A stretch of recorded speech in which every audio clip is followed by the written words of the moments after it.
Que Dieu te bénisse, toi qui t'es présenté encore aujourd'hui.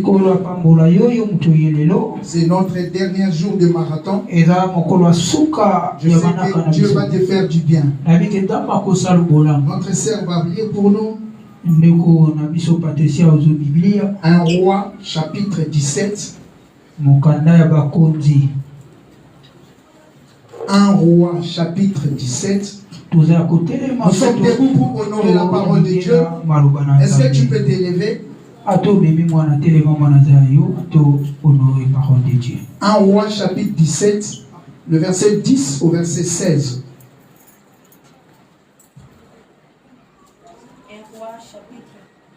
1 Roi 17, 10 à 16.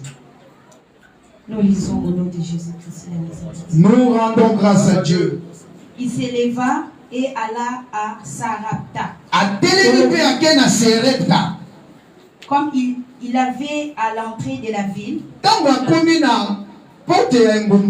voici, il y avait là une femme veuve qui ramassait du bois. Il appela et dit, va me chercher, je t'ai pris un peu d'eau dans un vase, afin que je boive. Et elle a cherché, elle appela de nouveau et dit, apporte-moi, je t'ai pris un morceau de pain dans ta main. Et elle répondit, Éternel ton Dieu est vivant, je n'ai rien de cuit, je n'ai qu'une poignée de farine dans un pot et un peu d'huile dans une crèche. Et voici, je ramasse 2 morceaux de bois. Puis j'ai rentré et j'ai préparé cela pour moi et pour mon fils. Nous mangerons, après quoi nous mourrons. Élie lui dit, ne crains point, rentre, fais comme tu as dit. Seulement prépare-moi d'abord avec cela un petit gâteau. Et tu me l'apporteras. Tu en feras ensuite pour toi et car ainsi parle l'Éternel, le Dieu d'Israël, la farine qui est dans les pots ne manquera point et l'huile qui est dans la crèche ne diminuera jusqu'à où Éternel fera tomber de la pluie sur la farine. Elle alla et elle fit selon la parole de Dieu. Et pendant longtemps, elle y eut de quoi manger. Elle et sa famille aussi bien qu'Élie. Est-ce qu'on peut acclamer la parole de Dieu? Tu vas encore prendre pour nous Genèse chapitre 35. Genèse chapitre 35. Tu vas lire le verset 1 au verset 4. Celui qui écrit, nous avons lu 1 Roi chapitre 17, verset 10 à 16. Et là, nous sommes dans Genèse chapitre 35, verset 1 à 4. Dieu dit à Jacob, lève-toi, monte à Bethel. Et demeure là, tu traiteras au Dieu qui t'apparut lorsque tu fuyais Ésaü, ton frère. Jacob dit à sa maison et tout ce qui était avec lui, ôtez les dieux étrangers qui sont purifiez-vous et changez de vêtements. Nous nous lèverons et nous monterons à Bethel.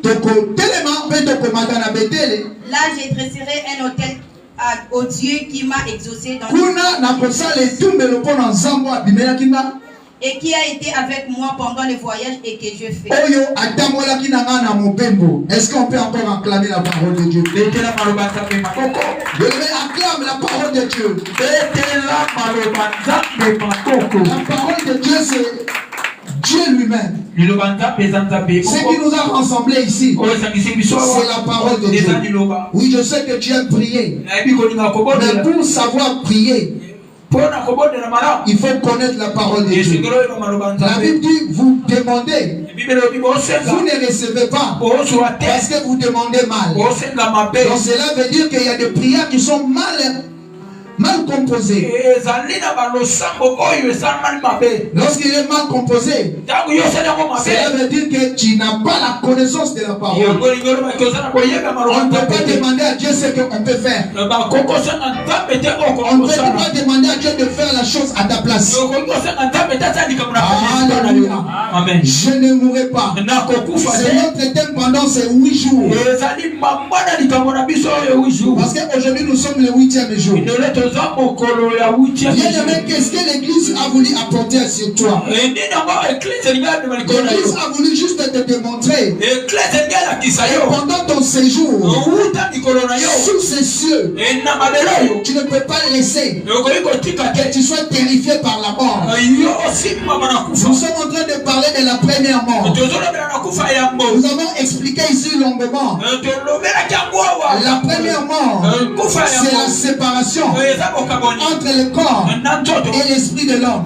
Lorsque Dieu a créé l'homme, Dieu l'a créé en 3 dimensions. L'homme est un esprit. L'homme est un esprit qui a une âme et qui vit dans un corps. Lorsque Dieu a formé la chair, Dieu a pris l'homme qu'il avait créé, il a soufflé dans le corps. Et la Bible dit ceci dans Genèse chapitre 2 verset 17, l'homme devient l'âme qui vit. La réversité, voilà, si nous venons dans le contraire, lorsque l'esprit sort du corps, l'âme s'éteint. C'est ça la première mort. Et c'est de cela que nous sommes en train de dire. La Bible nous a dit que Dieu a déterminé les limites. Et Dieu a déterminé le territoire. Laisse-moi te dire, bien aimé, partout tu peux t'aller, partout où la terre peut être agréable, mais n'oublie pas ton patrie. Parce que dans le verset que nous avions lu ici, 1 Corinthiens chapitre 17, Actes des Apôtres chapitre 17, le verset 26, la Bible dit ceci: Dieu a déterminé la durée de vie de chacun de nous. Et il a déterminé aussi les territoires. Tu ne peux pas être millionnaire en France. Tu ne peux pas être millionnaire au Maroc. Dieu a déterminé les territoires. Mais si tu veux avoir des millions et que cela puisse perdurer, tu dois être dans ton territoire. Est-ce que quelqu'un comprend? Je suis venu révolutionner aussi ta pensée. Parce que nous avons, nous tous, cet instinct de survie en nous. Cet instinct de survie en nous. Ce qui a fait que nous soyons ici, toi et moi. C'est ce même instinct de survie qui avait amené Abraham, lorsqu'il y a eu famine dans le pays où il était, de partir vers Égypte. C'est comme ça l'humain. Lorsque ici ça ne va pas, tu dois te déplacer, tu dois bouger. C'est comme ça l'humain. Et personne ne te frustre. Que personne ne te frustre.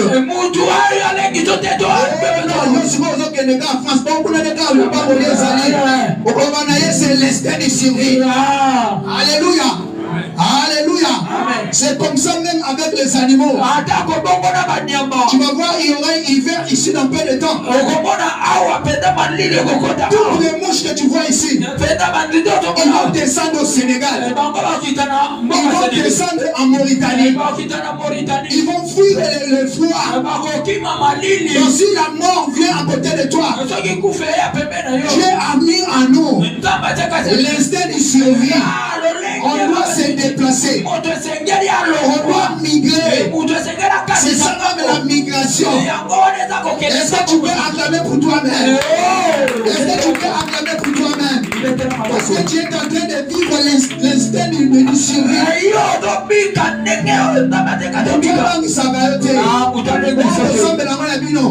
Est-ce que nous sommes comme la Ghana en France? Alléluia. Alléluia. Nous avons parlé des 4 cas de mort. Nous avons parlé des 4 cas de mort. La mort d'abord, elle est entre les mains d'autres personnes. 80% de morts que nous voyons, que nous constatons dans nos familles comme à l'église, elles proviennent des autres personnes. Si nous lisons toute la Bible, tous les gens qui sont morts dans la Bible, vous allez voir que ce sont les autres gens qui les ont tués. Si nous appelons Caïn Abel ici, et quand nous demandons à Abel, qui t'avait tué? Abel va nous répondre, c'est son frère Caïn. Alléluia. C'est son frère Caïn qui l'a tué. Et vous avez dit, bien aimé, tu ne dois pas laisser ton frère te tuer. Dieu a déterminé les durées de vie. Dans Genèse chapitre 6 verset 3, Dieu a dit ceci: mon esprit ne résiderait plus longtemps dans l'homme. Et il a tracé 120 ans pour l'homme. Et nous avons dit dans le psaume 90, le verset 10, David qui était un Kimpumbulu, il est en train d'estimer l'âge de vie d'une personne. Il dit c'est entre 70 et 90. La question était de savoir quel est ton âge. Comme tu es là, quel est ton âge? Et pourquoi tu veux mourir? Si Dieu a dit que tu peux vivre 120 ans, si l'homme intelligent David a dit que tu peux nager entre 70 et 90, pourquoi toi tu peux mourir à 65 ans? Pourquoi toi tu veux mourir à 35 ans? Pourquoi tu veux te laisser mourir à 20 ans? C'est pour cela El Shaddai nous avons dit, je ne mourrai pas, je vivrai. Est-ce que quelqu'un ne va pas mourir ici? Est-ce que quelqu'un est déterminé de ne pas mourir? La Bible nous donne beaucoup de promesses. Il dit même si vous marchez dans les eaux, les eaux ne vous submergeront point. Même si vous marchez dans le feu, le feu ne vous écrasera pas. Ce sont des promesses que nous devons vivre. Bien aimé dans le Seigneur, dans le passage que nous avons lu, il y a eu un homme qui s'appelait Élie. Élie, dans sa colère, a décrété en Israël pas de pluie pendant 3 ans et 6 mois. Mais lorsque les choses s'est accomplies, Élie commence maintenant lui-même à chercher l'instinct de survie. Alors il va monter dans le torrent de guérison. Il a commencé à boire. Dieu a envoyé un corbeau. Il lui a amené un gâteau. Et lorsque le torrent est devenu sec, dans ce même instinct de survie, Dieu a dit à Élie, va chez la femme veuve à Sarepta. Cette femme n'avait qu'une bonne de farine et un peu d'huile. La Bible dit ceci.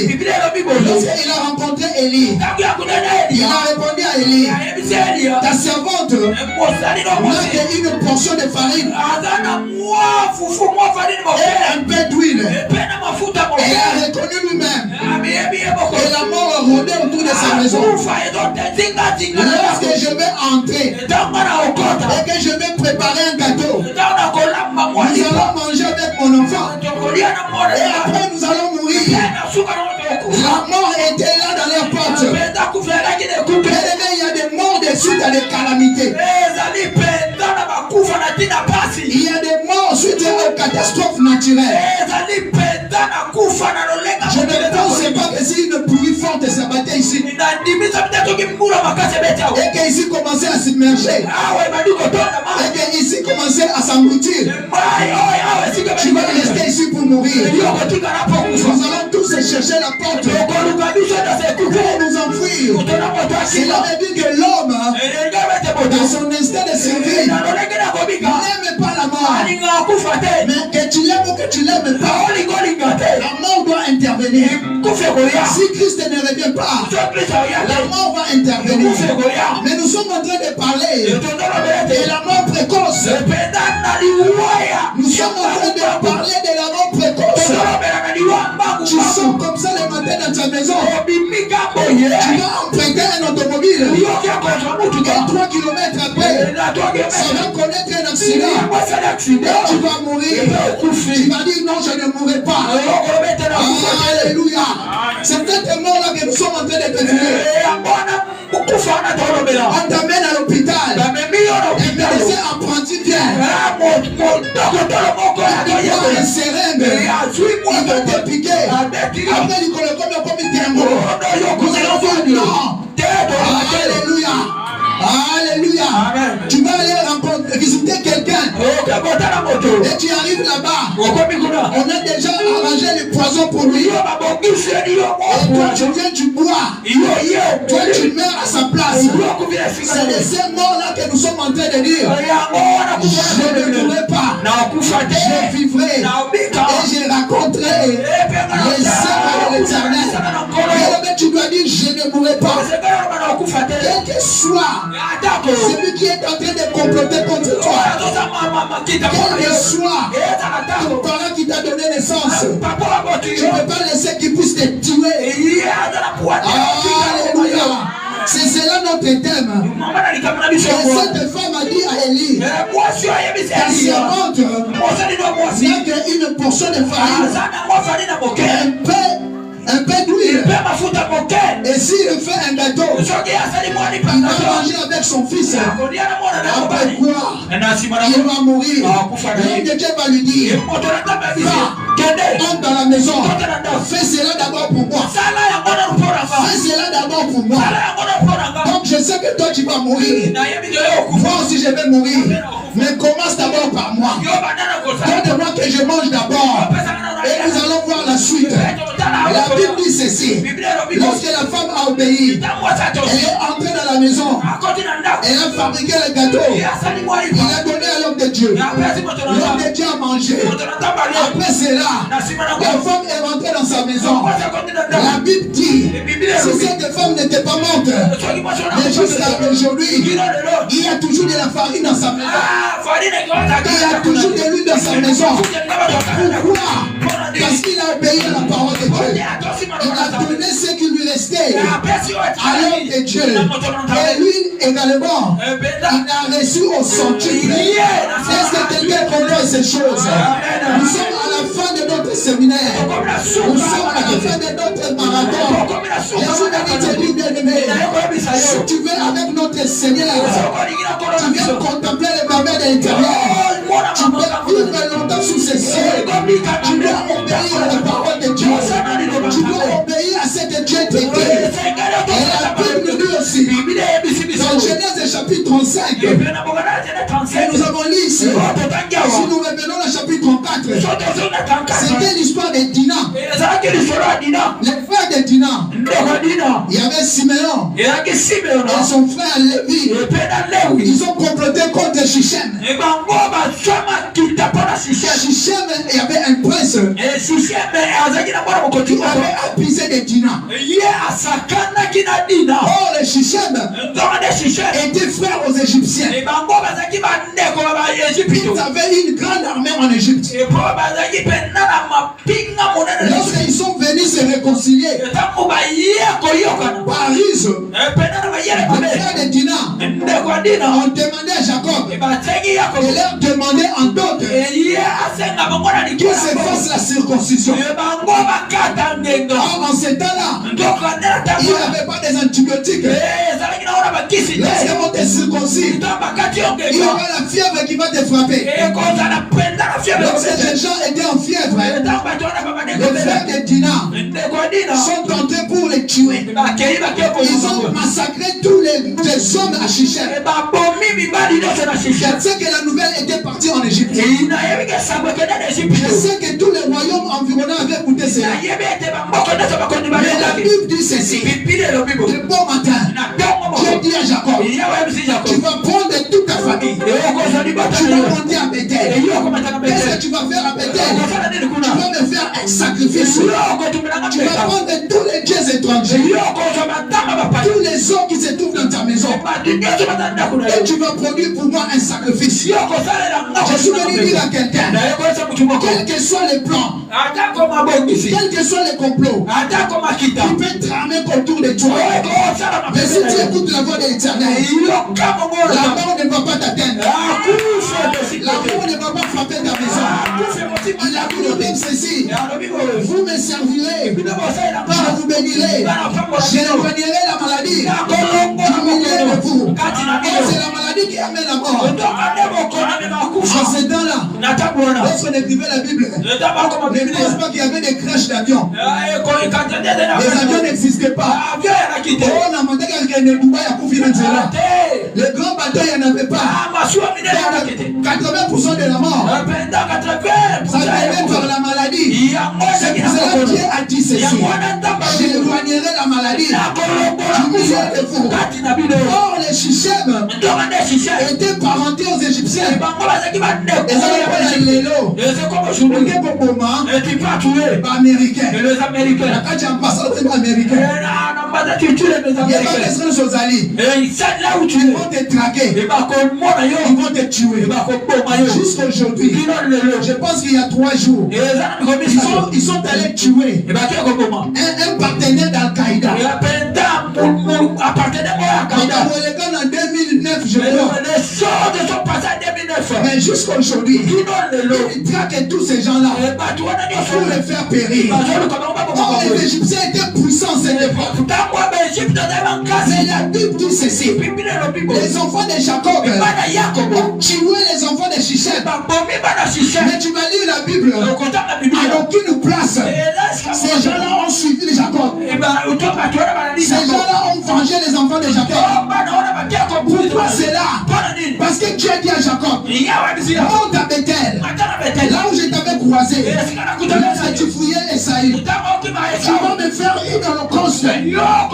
Tu vas me faire un sacrifice. Et puis il a fait le sacrifice. La Bible dit dans le verset 5, la fureur de Dieu s'empara à tous les contrées envoisinants.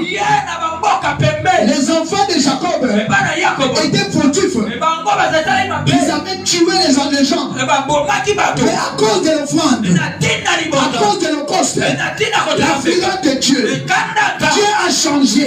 Au lieu que les gens puissent être en colère contre eux, c'est la fureur de Dieu maintenant qui va s'emparer aux contrées alentours. Je suis venu dire à quelqu'un, quelle que soit la mort, qu'il vienne de ta famille, qu'il s'associe avec les anges, et quand je décide, et les marabouts de ce pays, si tu élèves une offrande, pour Dieu, le Dieu de la Bible, il va entrer dans ton problème. Le Dieu de la Bible, il va entrer dans ton côté. Tu aimes les offrandes. Je suis venu dire à quelqu'un, la veuve de Sarepta a donné l'offrande de tout ce qu'il avait. La Bible dit ceci: après cela, sa maison n'a pas manqué de farine, sa maison n'a pas manqué d'huile. Qu'est-ce qui Quelqu'un peut dire je ne mourrai pas. Quelqu'un peut dire je ne mourrai pas. Je vivrai. Je rencontrerai le merveilles de l'Éternel. Tu veux vaincre. Tu veux vivre longtemps. La prière seule ne suffit pas. Je vais te choquer encore. La prière seule ne suffit pas. Tu dois être un homme d'offrande. Tu dois être un homme de sacrifice. Tu dois prier. Tu dois gêner. La Bible dit dans Matthieu 17, 21. Ces gens de démons ne sont que par des prières et des jeûnes. Mais la Bible vient de vous dire aussi, lorsqu'il y a des catastrophes naturelles, ton offrande va crier. La veuve était autour d'elle. Mais à cause de la farine, à cause de l'huile, la mort n'a pas entré dans sa maison. Il a donné au serviteur de Dieu. Il a donné à Élie. Élie a mangé. Et après cela, la mort n'est pas entrée dans sa maison. Alléluia. Aujourd'hui, nous allons faire les sacrifices. Aujourd'hui, nous allons continuer notre séminaire. Nous allons offrande. Nous allons prier à Dieu. Ça va être comme l'offrande. Jacob a Bethel. Alléluia. Alléluia. Est-ce que tu peux acclamer? On ne sait pas loin. Parce que nous devons passer au service. Est-ce que je peux avoir les enveloppes? Nous avons besoin de gens qui vont continuer ce séminaire avec 700 dirhams. Nous avons passé 7 jours ensoleillés. Tu vas mettre 700 dirhams dans cette enveloppe. Si tu y as ça maintenant, tu le mets. Si tu ne l'as pas maintenant, le dimanche, tu nous l'apportes. 700 dirhams. Et nous allons prier l'Éternel. Quelle que soit la mort, quel que soit l'esprit de mort, qui rôde autour de toi, qui rôde autour de ta maison, qui rôde autour de tes enfants, à cause de cette offrande, que tu vas élever sur cette échelle. J'ai dit de la Bible, c'est retourner contre ceux qui te cherchent à te tuer. Alléluia. Tu vas t'élever 700 dirhams. Le chiffre 7. Viens prendre dans ton enveloppe. 700 dirhams. Viens vite. Nous avons tous l'instinct de survie. Et cet instinct de survie pousse te pousser à avancer. Amen. Alléluia. Est-ce que tu peux avancer? Je t'attends. Je t'attends. Non, c'est lourd. Avancer. Je sais que tu n'as rien. Cette femme aussi n'avait rien. Il a dit à Élie, l'homme de Dieu, je vais te donner une portion de farine et une petite huile. Et si je prépare et que je mange moi et mon enfant, après cela nous allons mourir. Je sais que toi aussi, c'est ton loyer. Je sais que non, l'argent là c'est ton loyer. L'argent peut-être que tu en as pour autre chose. Mais tu vas dire comme cette femme ne s'arrête pas. Si je donne cet argent, je vais mourir après. Si je donne cet argent, je n'aurai plus rien. Mais nous, le Dieu que nous allons prier, je sais qu'il y a l'instinct de vie en toi. Est-ce que tu peux avancer? 700 dirhams, avancez. 700. Il n'y a que 5 enveloppes. Avancez, pour ça là. 700 dirhams. 700 dirhams. 7 jours dans la présence de Dieu. Je sais que l'évangéliste est spécialiste en chiffres. 7 c'est la synonyme Taïbi. Alléluia. Amen. Tu vas avancer. Deuxième personne. Avancer. Tu peux prendre un vœu. 700 dirhams, frère Ginès. J'ai raté mon maman. Alléluia. Amen. Bien aimé, avancez. La mort est en train de rôder autour de toi. La Bible dit ceci. Parce que la mort a rôdé autour de Job. Job a prié. Job a prié. Job a prié. Mais lorsque Job a eu l'idée d'offrir à Dieu, Job n'avait plus rien. Job n'avait plus rien. Mais Dieu a suscité dans les cœurs des amis de Job. Il a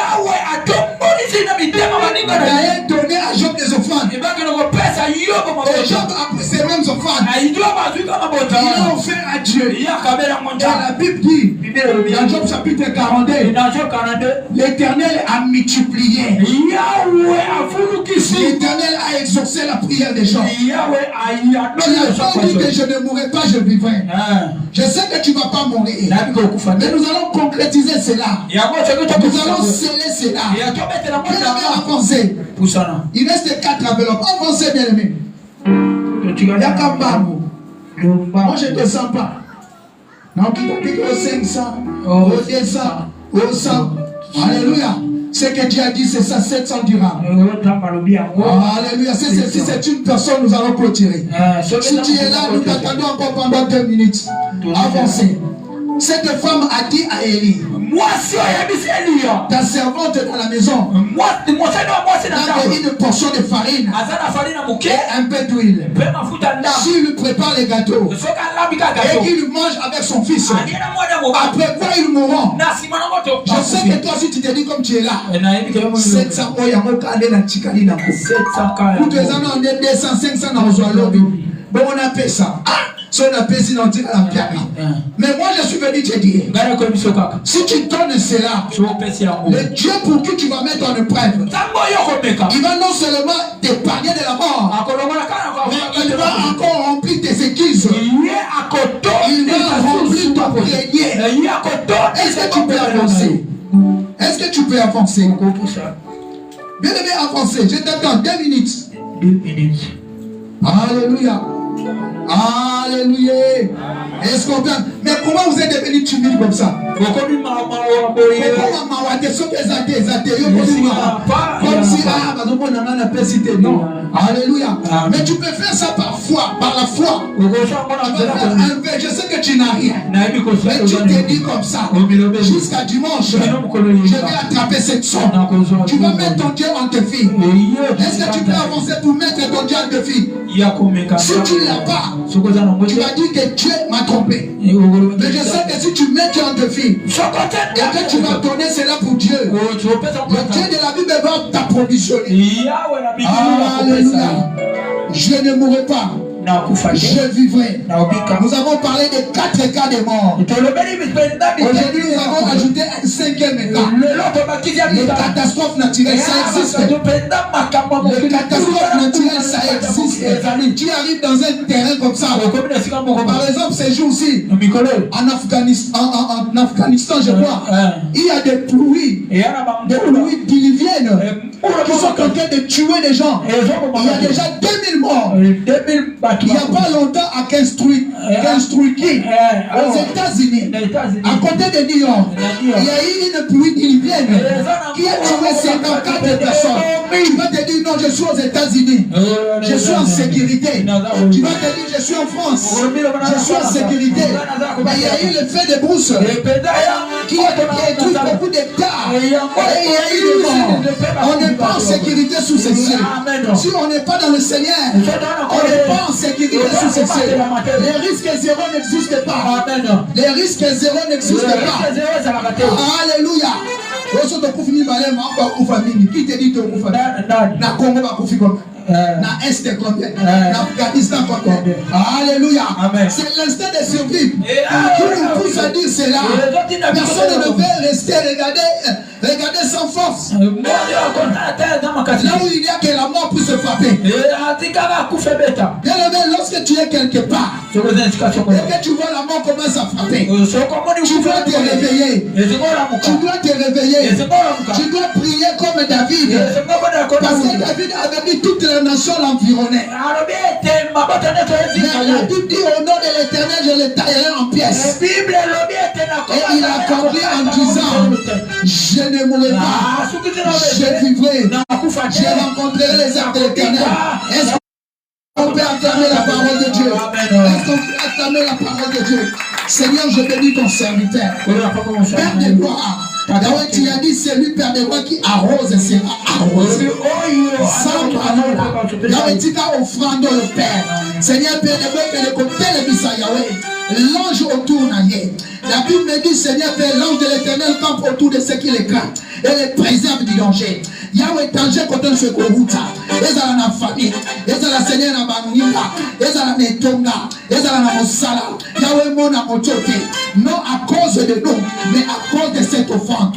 Père, s'il a commis un pays, Père de gloire, Seigneur, à cause de cette offrande, Zambé que ta terreur, Seigneur, puisse au Dieu environner au nom de Jésus-Christ.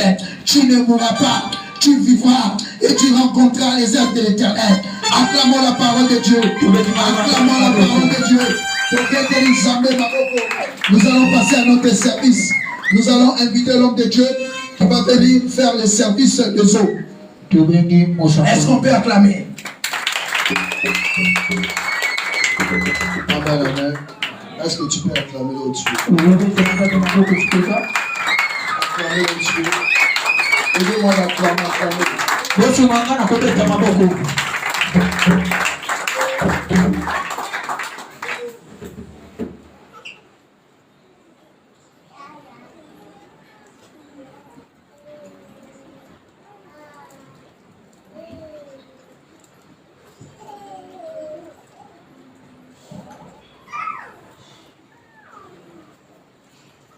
Fermez les yeux là-dessus. Kanga misuna yusikoza.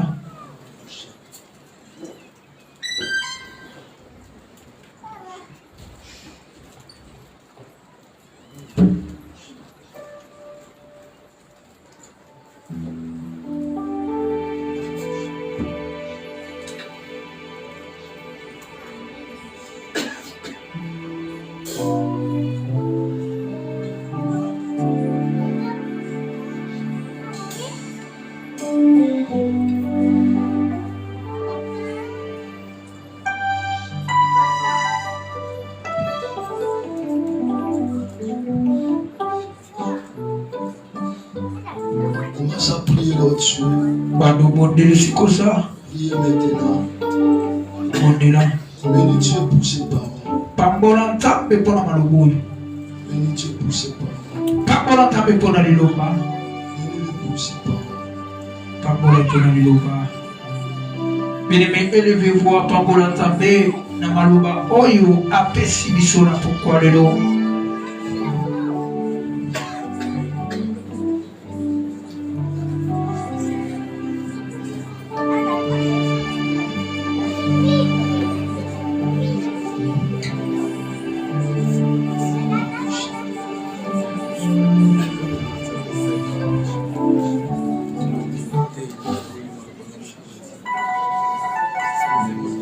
Amen.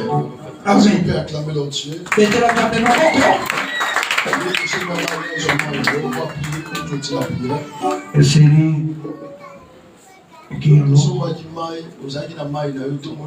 peux prier pour clôturer la prière. Si. Si vous êtes dans ma idée, il y a de l'eau ici devant, c'est 30 dirhams. Tu peux acheter. Mai, Ezao. Maman Thérèse, je vais prier. Batunia soma iza liboso ya koza mai na yo liboso. Oyo nyonso yebi ke mai na eza liboso, opusani ozwi mai. Soki mai eza liboso te ne venez pas. Soki mai eza te, koya te.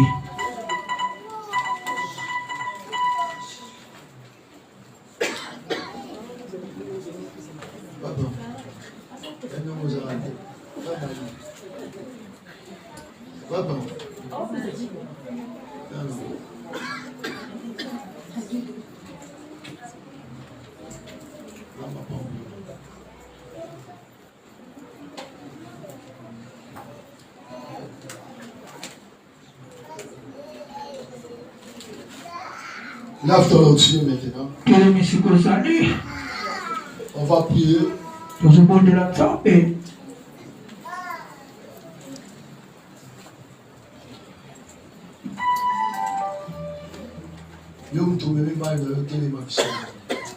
Si à ton nom, lève-toi.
Je vais demain. Il y a Dieu maintenant. Seigneur, visite-moi. Tu mets ta Seigneur, visite-moi. Seigneur, visite-moi. Demain, tu ouvres ta bouche. Tu pries maintenant.